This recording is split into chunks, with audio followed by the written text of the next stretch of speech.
আগামীকালের দৈনিক রাশিফল নিয়ে বিস্তারিত আলোচনা করব ১২টি রাশির ভালো এবং মন্দ নিয়ে। এটা অতি পরিচিত প্রোগ্রাম। প্রত্যেকটা দিন আমি দৈনিক রাশিফল নিয়ে আলোচনা করি আপনাদের অ্যালার্ট করার জন্য। আগামীকাল ২ নভেম্বর রবিবার, দ্বাদশী তিথি, পূর্ব ভাদ্রপদ নক্ষত্র, ব্যাঘাত যোগ ও জন্মরাশি কুম্ভ। এবার ১২টি রাশিকে নিয়ে বিস্তারিত আলোচনা করব। কোন কোন দিক থেকে আপনার সতর্ক থাকতে হবে, কোন কোন দিক থেকে আপনার ভাগ্য বদলাতে পারে, আমার জানানোটাই কাজ। এরপরে আপনার অবশ্যই অ্যালার্ট থাকা প্রয়োজন। আপনি যদি অ্যালার্ট থাকতে পারেন তাহলে কিন্তু অবশ্যই ভাগ্যের পরিবর্তন ঘটাতে পারবেন। তাই প্রত্যেক দিনের মতো আজও অনুরোধ করব, শেষ পর্যন্ত দেখুন। অনেক কিছু জানার আছে, অনেক কিছু বোঝার আছে। অবশ্যই আলোচনা থাকবে। তার আগে আমার সাথে কিভাবে যোগাযোগ করবেন সেই বিষয়টা একটু বলে নিই।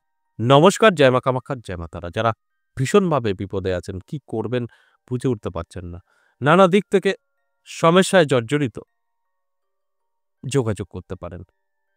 যারা আসতে পারবেন না দূর থেকে তারাও পারবেন, যারা আসতে পারবেন তারাও পারবেন। যারা আসতে পারবেন তাদের জন্য কলিং নাম্বার আছে, কল করুন। আপনি আপনার নামটা লিখে পাঠিয়ে দিন, কবে কখন কোথায় বলবে এবং সেইভাবে আপনি চলে আসতে পারবেন। দেখুন, যারা সরাসরি আসবেন দুটো জায়গায় পাবেন। আমার নিজের মন্দির ১০ মহাবিদ্যা কালীবাড়ি এবং কৃষ্ণকালী মায়ের মন্দির।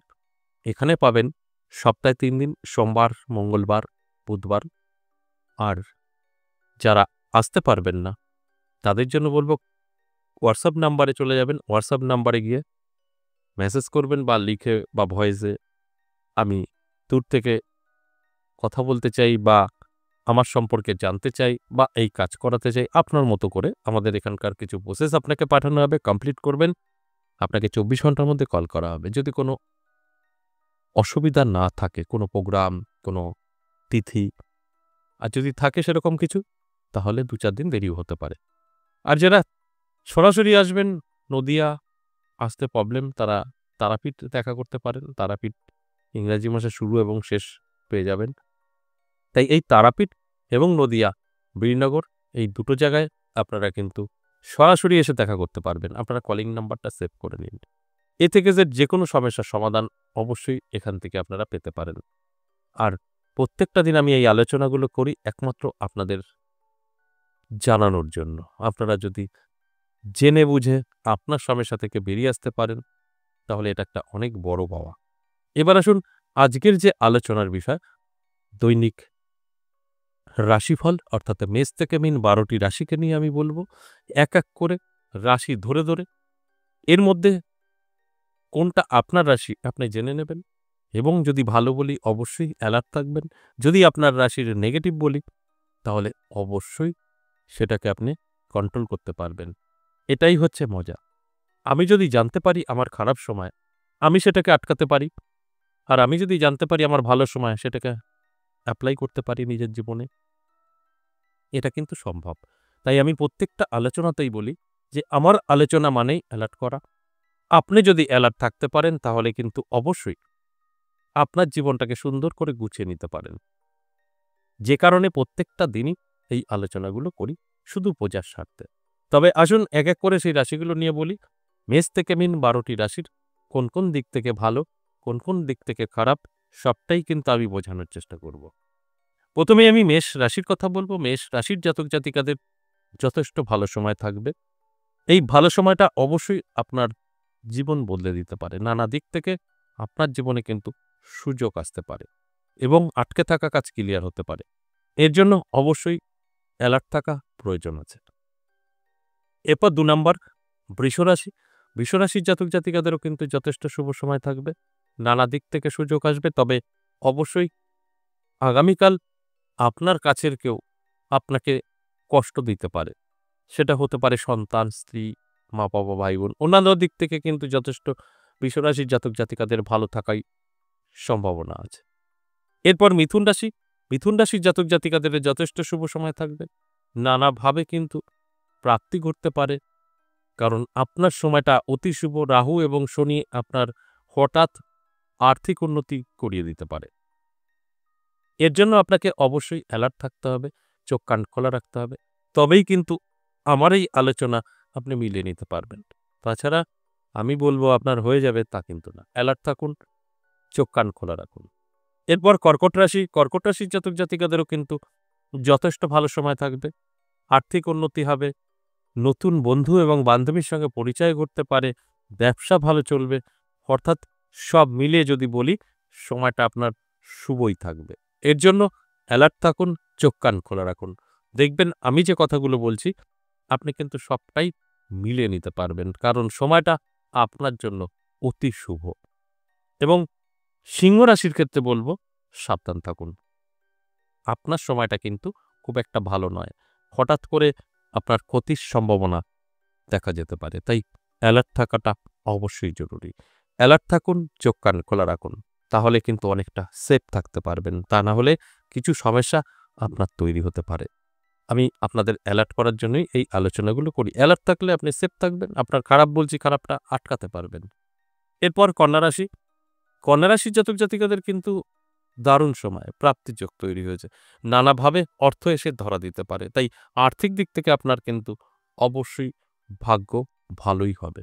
এর জন্য আপনার অ্যালার্ট থাকতে হবে, চোখ কান খোলা রাখতে হবে। ব্যবসা যদি করেন, ব্যবসা ক্ষেত্রে একটু মন বসাতে হবে এবং আপনার আশেপাশে যারা আছে তাদের সঙ্গে একটু ভালো সম্পর্ক তৈরি করতে হবে। বাস এতটুকু। দেখুন আপনার জীবনের পরিবর্তন কতটা ঘটে। এরপর তুলা রাশি। তুলা রাশির জাতক জাতিকাদের কিন্তু সাবধান থাকতে হবে।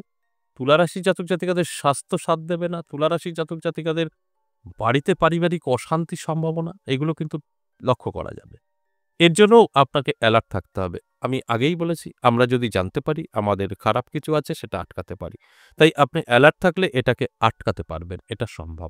তাই আমি বলব, অবশ্যই আপনার তুলা রাশি হলে অ্যালার্ট থাকুন, চোখ কান খোলা রাখুন এবং আপনার যদি কোনো খারাপ দেখছেন, সেই জায়গা থেকে সরে আসুন। অনেকটাই ভালো থাকবেন। এরপর বৃশ্চিক রাশি। বৃশ্চিক রাশির জাতক জাতিকাদের সবকিছু ঠিকঠাক থাকলেও আপনার কিন্তু স্বাস্থ্য এবং অর্থ অনেকটাই খারাপ থাকবে। অর্থাৎ স্বাস্থ্যের প্রবলেম আসতে পারে, অর্থ হানির যোগ তৈরি হতে পারে। কারণ আপনার এই টাইমটা অর্থাৎ আগামীকাল কেতু এবং শনি খুব একটা ভালো ফল দেবে না। সেখানে দাঁড়িয়ে আপনার আর্থিক এবং স্বাস্থ্য সমস্যা আপনার তৈরি করবে। তাই চোখ কান খোলা রাখতে হবে, অ্যালার্ট থাকতে হবে, শরীরের যত্ন নিতে হবে, রিচ খাবার থেকে দূরে থাকতে হবে। এগুলো যদি ঠিকঠাক মতো আপনি করতে পারেন, সেখানে কিন্তু ভালো রেজাল্ট আসতে পারে। ধনুরাশি। ধনুরাশির জাতক জাতিকাদেরও কিন্তু একটু হিসাব করে পা ফেলতে হবে। আপনার জন্য দারুণ সময়, পজিটিভ। কিন্তু ভুল করলেই তার ক্ষমা হবে না। তাই ভুল করা যাবে না। ভুল করলেই আপনি অনেকটাই লসে থাকবেন। যদি ভুল না করেন, সঠিক পথে যদি এগোতে পারেন, সেখান থেকে বেনিফিট আপনার 100%। আর আমার কাজ আপনাদের অ্যালার্ট করা। অ্যালার্ট থাকুন, সেইভাবে চলুন, অবশ্যই ভালো থাকবেন। এরপর মকর রাশি। মকর রাশির জাতক জাতিকাদের কিন্তু ভালো সময়। প্রচুর বন্ধু এবং বান্ধবীর সাথে সাক্ষাৎ হতে পারে এবং তাদের থেকে আপনার জীবনের একটা মোড় ঘুরে যেতে পারে। সেটা ব্যবসায়িক দিক থেকে হতে পারে, চাকরির দিক থেকে হতে পারে। অবশ্যই আপনার জন্য আগামীকাল দিনটি যথেষ্ট শুভ। আর আপনার শুভ, সেটাই আমি জানানোর চেষ্টা করি। এবার এই শুভ সময়টা ব্যবহার করার দায়িত্ব কিন্তু সম্পূর্ণ আপনার। কুম্ভ রাশিকে বলব, সাবধান থাকুন। কুম্ভ রাশির জাতক জাতিকাদের বদনাম হতে পারে, সমালোচনা হতে পারে, স্বামী স্ত্রীর মধ্যে সম্পর্ক নষ্ট হতে পারে। এটা অবশ্যই আপনার উপরে নির্ভর করবে কিভাবে আগামীকাল আপনি কাটাবেন। আপনার কুম্ভ রাশি, অ্যালার্ট থাকুন, চোখ কান খোলা রাখুন, তর্ক বিতর্ক থেকে দূরে থাকুন, অনেকটা ভালো থাকবেন। সর্বশেষ মীন রাশি। মীন রাশির জাতক জাতিকাদের মিশ্র ফল পাবেন। ভালো এবং মন্দ মিশে থাকবে। হঠাৎ করে ভালো হয়ে যেতে পারে, আপনার খারাপ চলছিল, সেখানে দাঁড়িয়ে হঠাৎ করে আবার খারাপও হয়ে যেতে পারে, ভালো সময় চলছিল। অর্থাৎ আপনার সারাটা দিনের মধ্যে কখনো না কখনো ভালো যদি আপনি থাকেন, খারাপ খবর শুনতে পারেন, আর আপনি ভীষণ খারাপ আছেন, ভালো খবর শুনতে পারেন। আগামীকাল আপনার সঙ্গে কিন্তু এই বিষয়টা অবশ্যই মাথায় রেখে চলবেন, ঘটতে পারে। এই যে মেষ থেকে মীন 12টি রাশিকে নিয়ে আলোচনা করলাম, এটা সম্পূর্ণ এভারেজ এবং সর্বজনীন। সেক্ষেত্রে সকলের সাথে একদম সেম টু সেম মিলবে তা কিন্তু না। সব গ্রহের উপরে নির্ভর করবে। আশা করি বুঝতে পেরেছেন। আজ এ পর্যন্তই। আবারও আসবো নেক্সট ভিডিও নিয়ে। ততক্ষণ ভালো থাকুন। নমস্কার।